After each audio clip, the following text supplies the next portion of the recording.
Terima kasih karena menonton video ini. Kita jangan lupa tekan itu subscribe, like, dan share video ini, oke? Sekian dan terima kasih. Jom kita tonton video ini. Oke, selamat petang dan salam sejahtera kepada rekan-rekan seluruh sana. Sini ada sebuah Wira sedan. So masalah kereta ni, dia punya api kurang. Tengok, anda boleh dengar dia punya enjin bergegar dan bunyi pun tudut. So inilah masalah yang saya akan kongsikan kepada anda ya hari ini. Dia bunyi macam tidak ada api. Oke kawan-kawan, sekiranya anda menghadapi masalah macam ni, terlebih dahulu ataupun langkah pertama yang perlu kita cek sebenarnya, kita kena cek api dulu. Kita kena cek api dulu, setiap plug kita kena cek dulu. Oke, langkah yang pertama kita kena cek dan hidupkan enjin dan cabut salah satu plug nih. Sekiranya kita cabut dia macam tidak ada kesan, so itulah masalah dia. Oke, kita akan cabut plug yang keempat dulu. Ini adalah plug keempat. Plug yang pertama dekat sini. Pertama, kedua, ketiga, dan keempat. Jadi kita kena cek di bagian sini dulu. Oke, kita kena cek dan cabut ya. Oke, Anda boleh perasan sekiranya saya dah cabut, enjin akan bergegar macam nak mati. Jadi otomatik kereta ataupun plug yang keempat ni oke. Oke, kita dah cabut plug yang pertama ataupun plug yang keempat tadi. Nampaknya kalau kita cabut dia akan macam nak mati kan. So ini tidak ada masalah. Dan yang kedua kita akan cek dia punya api pula. Oke, kita akan cek dan cabut. Oke, nampak bergegar Oke, jadi plug yang ketiga nih, plug yang ketiga dari sini ke sini, plug yang ketiga nih kita ada cabut, nampak enjin akan mati. So ini tidak ada masalah. Jadi plug yang kedua kita akan cabut dan kita akan lihat enjinnya macam mana. Oke. So inilah masalah dia sebenarnya. Plug yang kedua ni sudah tidak ada api. Oke, nampak? Plug yang kedua ni sudah tidak ada api. Walaupun kita ada cabut macam ni, enjin tidak akan mati. So inilah masalah sebenarnya. Oke. So tengok. Oke, yang seterusnya kita akan cek dia punya plug yang pertama. Oke, plug yang pertama kita akan tengok enjin macam mana dia mati ataupun tidak. Oke, macam nak mati kan.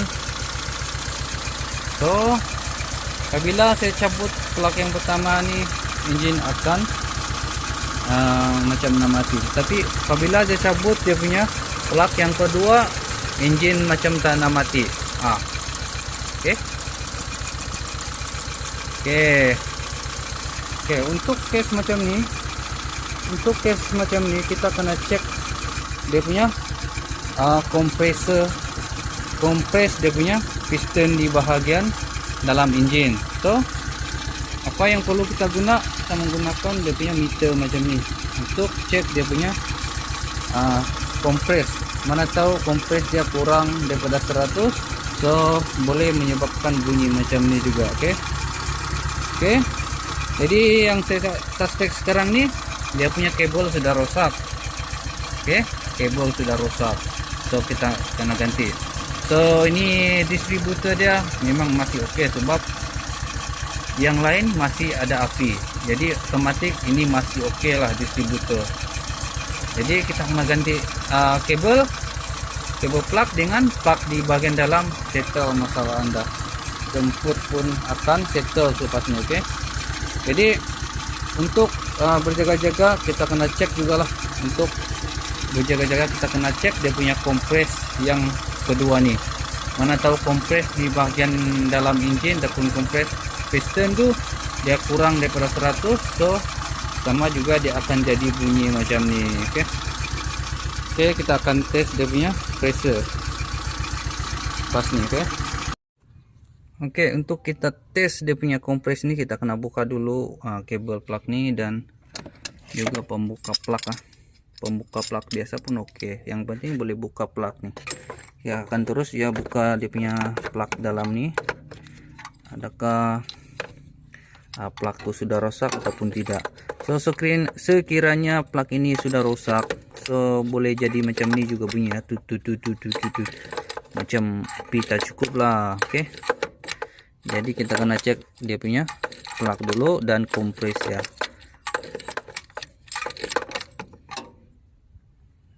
Kita pun sudah buka dia punya plak, akan tarik ya.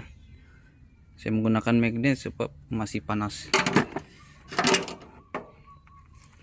Jadi selepas ini kita akan tes dia punya kompres di bagian dalam engine ya. Kompres kita pun sudah buka plak, jadi kita akan tes pula dia punya kompres bagian dalam menggunakan test pressure nih. Oke,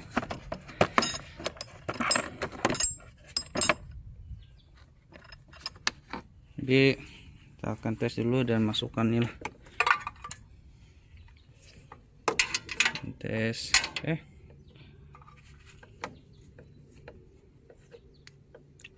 Tadi dia punya apabila kita cabut plak yang kedua nih, nampak tidak ada perubahan dia punya engine. Jadi itu sebab saya tes dia punya kompres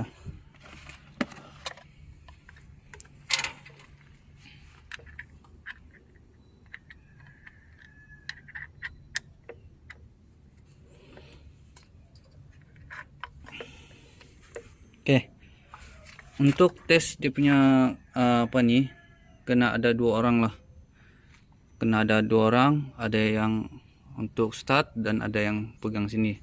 Tapi saya seorang saya di dekat sini, jadi paksa kita pegang macam ni lah.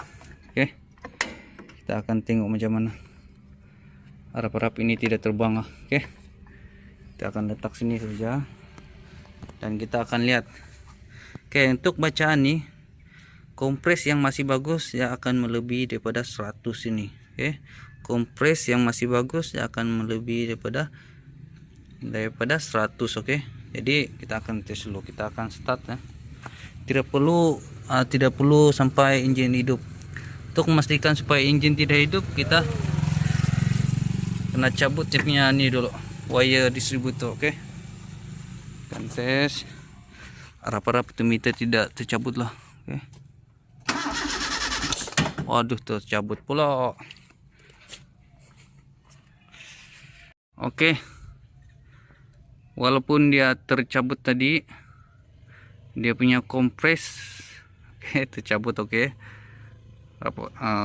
itulah kerja seorang saja. Jadi tengok keadaan, walaupun dia tercabut, dia sempat untuk ukur dia punya kompres di bahagian dalam nih melebihi 100.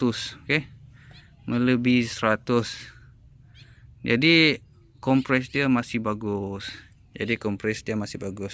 Oke, jadi apa yang saya sarankan di sini, sekiranya ada masalah macam ini, lagi bagus kita menukar dia punya distributor, kabel plak, dan juga plak yang kita buka tadi. Jadi tengok keadaannya, plak dia sangat kotor. Oke, sangat kotor, nampak Jadi case macam ini kita akan menukar dia punya distributor dulu dan juga kabel plak dan plak yang saya tunjukkan tadi. Jadi sekiranya berlaku lagi macam ini, kita kena servis. Dia punya carburetor. Sebab carburetor ni saya tengok dia macam tak normal, sebab makanan dia tengok keadaannya terlalu banyak minyak masuk sini, jadi terjadilah. Oke, Anda boleh nampak dia punya makanan ini sangat kuat. Jadi mungkin disebabkan daripada carburetor yang kurang elok Tapi sekarang ni api kurang, dia masalah dia api dia kurang sudah. Jadi kita kena tukar ni dulu, oke, satu persatu. Jadi kita akan kongsikan kepada anda lah sekiranya kita sudah pasang macam mana. Sekiranya betul ini masalah dia dengan kabel plak dan distributor, jadi itulah yang perlu kita tukar sebenarnya. Oke, alright. Oke, kita pun sudah ukur tadi, memang terbaik dia punya kompres. So macam inilah cara kita untuk tes sebenarnya, satu persatu untuk kita tes. Jadi kita kena ada alat macam ni juga lah untuk tes dia punya kompres di bahagian dalam engine. Oke, rekan-rekan saya di luar sana, akhirnya kereta ini sudah bunyi cantik timing pun jadi cantik. Lepas kita tukar dia punya distributor, juga kabel plug dan juga dia punya plug lah. Jadi inilah yang perlu kita tukar sebenarnya kalau ada masalah macam tu. Oke, sampai di sini aja perkongsian yang serba kurangan ini. Semoga anda di luar sana dapat mencoba. Oke, sekian dan terima kasih. Oke, terima kasih. Oke, settle masalah kawan nih. Bunyi dudu macam api tidak kuat Jadi itu sih yang perlu kita tukar sebenarnya. Oke, kita pun sudah siap pasang plug dan kabel juga distributor tadi. Jadi syukur penyakit Proton Wira tadi selesai sudah diobati. Jadi sekiranya anda mengalami masalah seperti macam tu, kita lagi bagus kita antar ke kedai ke, kita tolong kawan ke. So benda tu dia kecil tapi boleh menyebabkan enjin anda semput tidak berapa pick up. Jadi kita kena tukar benda 3 tu tadi. Plug, kabel plug dan juga distributor. Khususnya kepada pengguna-pengguna Wira dan seangkatan dengannya. So sampai di sini saja. Sekian dan terima kasih. Kita berjumpa lagi. Kita jangan lupa tekan itu subscribe, like dan share. Alright.